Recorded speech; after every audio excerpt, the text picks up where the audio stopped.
The same group of people that taught us our history also taught us our religion, and they also controlled the daily news reports that we receive. They're the same group of people with the same agenda. From our classrooms to our daily news reports and to our churches, it's never been about teaching us the truth. It's always been about shaping our minds in ways that makes us much more easier to control. They've been shaping our minds in this way since birth. And they've conditioned us to never question any of the lies that they tell us to believe. The white society sits upon a throne of white exalting and mental enslaving lies. They gave us our God and taught us that God is white. In doing so, they falsely exalted themselves within our subconscious minds, while at the same time, they made God to be the same race as history's proven most ungodliest group. They falsely separated themselves from their true Neanderthal ancestors of ancient Europe, and falsely depict themselves as being the highest evolved African Homo sapiens that turned white due to migrating to the colder climates of Europe, a myth that science has recently busted. They've also taught us that our heroes are white men such as George Washington and Thomas Jefferson, although both men were brutal slave owners that raped, tortured, and murdered our enslaved ancestors. This is literally equivalent to teaching Jews that their heroes were generals who served in a Nazi army.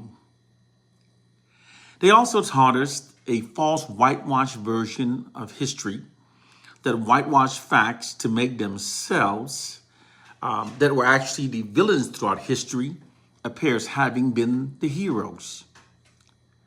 They also whitewashed facts to make themselves that have been the most unethical and most immoral group throughout history appear as being the group that has been the most, that possessed the highest ethics and moral standards throughout history.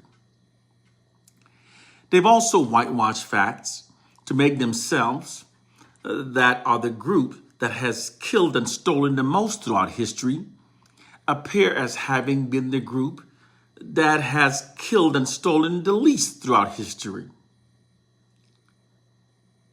And they've also taught us a false version of history that whitewashed facts to falsely give themselves credit for most inventions that were in fact invented by Black people throughout history.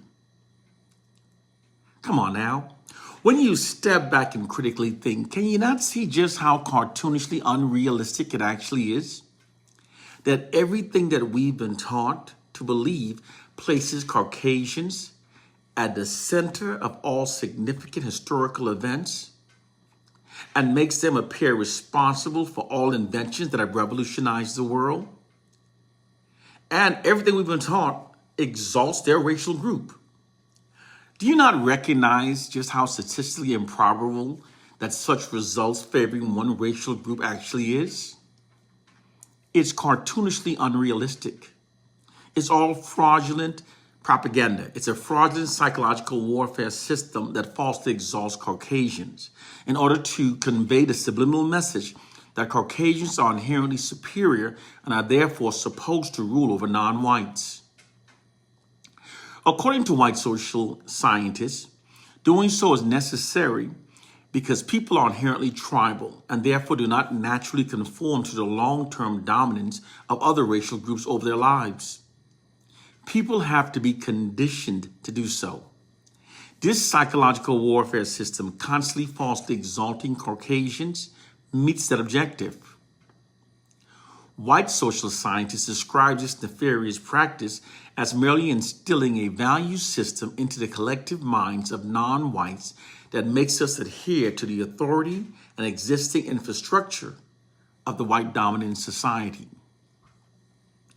To restate this more simply, it makes non-whites more compliant with white dominance over our lives. It's in fact so effective that in many cases it causes many non-whites to even prefer white dominance over our lives. It's also how the white society protects itself from massive, unified, combined acts of retribution from multiple groups of color, given its long and brutal history of mistreating and exploiting people of color. This elaborate control system utilizes the brainwashing tactics developed by the Tavistock Institute. The Tavistock Institute is a large mass manipulation organization. It's the largest one in the world. And it is the world's center for mass brainwashing and social engineering activities. It grew from its beginning at the Wellington House into a sophisticated organization that has shaped the destiny of the entire planet, and in the process, changed the paradigm of the modern society. With connections in the U.S. research institution and think tanks, the Tavistock Institute has a large reach. The Tavistock Institute openly accredits Edward Bernays as being its greatest prophet. Bernays is regarded as the father of mass manipulation warfare. Bernays was the first mass manipulation expert to use his uncle Sigmund Freud's research of the human mind and apply it to his studies on controlling the masses and controlling large targeted populations. He was also the mass manipulation expert that permanently impressed upon the ruling white elites the potential of large-scale propaganda to control public opinion. Bernays was also appointed as an advisor to several U.S. presidents, from Woodrow Wilson to Eisenhower.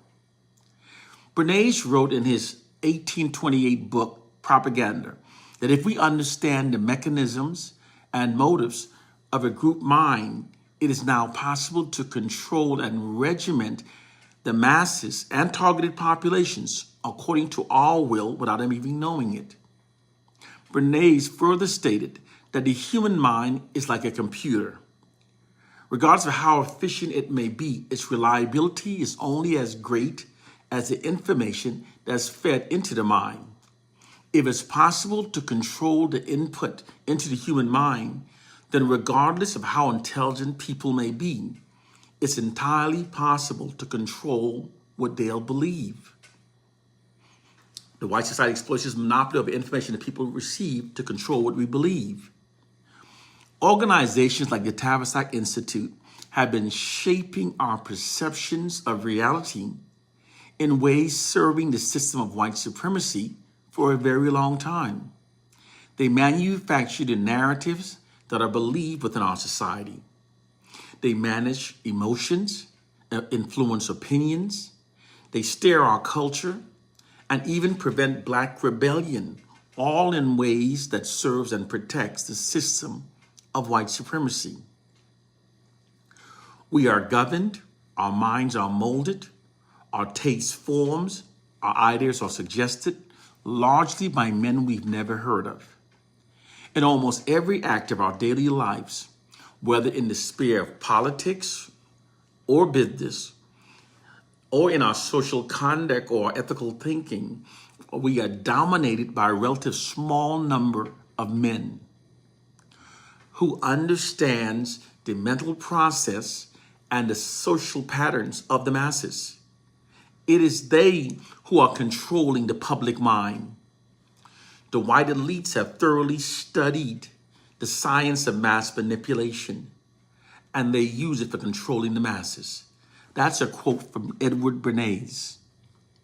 Most people are totally clueless of the hidden psychological warfare systems that are being secretly used to shape the collective minds of the masses and targeted populations in ways that serves the hidden agendas of the small few ruling elites. It's the reason why so many of our people believe in the feeble-minded premise of the Willie Lynch myth. You would have to be ignorant of how true brainwashing is achieved to believe that Willie Lynch myth is true. Because that silly myth presents what would in fact be the least effective and least plausible method used for controlling generations of millions of people. It's simply not how true brainwashing is achieved. It's totally not how brainwashing works. True brainwashing requires a system that's being constantly reapplied and reinforced upon the minds of the targeted population in order to remain effective. If not, its effectiveness would lessen with each new generation, not continuing or worsening as we witness with millions of our people. The fact that the mental enslavement of our people continues, it has not lessened since slavery, and in many cases, it has worsened since the 1960s. This is evidence that has nothing to do with what was done to the minds of our people during slavery. It's a system that's being constantly reapplied and reinforced upon the minds of our people daily through the white society's monopoly over information that we receive. While millions of our people remain distracted by believing in a silly Willie Lynch myth, there are secret organizations that works behind the scenes, perpetually manipulating our collective minds. Don't dispute facts you don't understand to hold on to a silly Willie Lynch myth you've been misled to believe, because doing so will keep you mentally enslaved by the white oppressors. Yes, usually people have the right to believe whatever they choose to believe. However, there's a profound exception to that rule when it comes to the oppressed. The oppressed must function based upon what is actually true in order to liberate ourselves. Because if our understandings of our plight and condition are flawed, then all of our liberating remedies and strategies that stem from those flawed beliefs will also be flawed. Until we learn the truth of our plight and condition, all of our liberating remedies and strategies will be flawed. This is how believing in Willie Lynch negatively impacts us. This is precisely the true reason why white oppressive forces have deliberately spread that falsehood of the Willie Lynch myth into our communities. It keeps our understandings flawed, and therefore our remedies are flawed. That false ideology is designed to keep our liberating strategies flawed, thus preventing us from liberating ourselves. This is why those of us who know the truth must teach African proverb. We are being manipulated constantly through the white society's monopoly over information that we receive. There are 4 ways to effectively brainwash the human brain: by what we're taught, by what we see, by what we hear, and through repetition. Because the white society controls the education we're taught, the media images we see, the societal narratives we hear, and through repetition, they brainwash us to think in ways that are against our own interests and in ways that serve the system of white supremacy. We must learn the truth so we can start protecting our minds. One love and peace.